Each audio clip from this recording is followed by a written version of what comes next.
बनवते.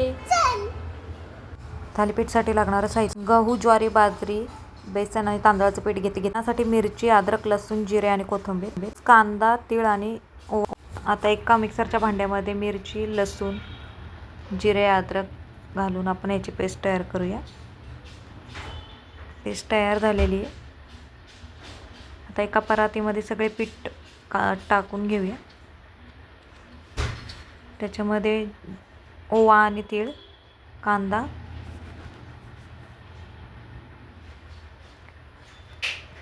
आता मिरची वाटलेली घालूया, कोथिंबीर घालूया आणि मिक्स करू छान.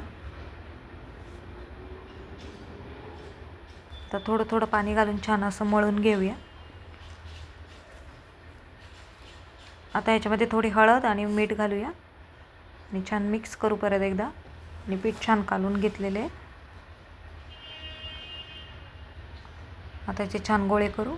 एक पोळपट घेतलाय, त्याच्यावर एक कापड टाकलेले कॉटनचं भिजून आणि पाणी घेतलेलं आहे एका प्लेटमध्ये. गोळा छान असं या पोळपाटावर थापून घ्यायचा आहे. मध्ये मध्ये पाण्याचा हात लावायचा आहे आणि छान असं थापून घ्यायचं आहे हे थालीपीठ.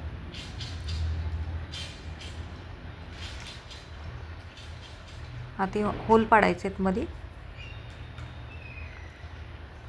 आता हे कापड अलगद उचलून या तव्यावर घालायचं आहे हे थालीपीठ. तवा आपला तापलेला आहे. एकदम सावकाशपणे काढायचा कपडा. आता या होलामध्ये आपण तेल सोडणार आहोत. थोडं साईडनी घालायचं आणि छान असं भाजून घ्यायचं एका साईडने. आता पलटी करूया. छान असं भाजलेलं आहे आपलं थालीपीठ एक साईडने. आता एक साईडने छान भाजून घ्यायचं.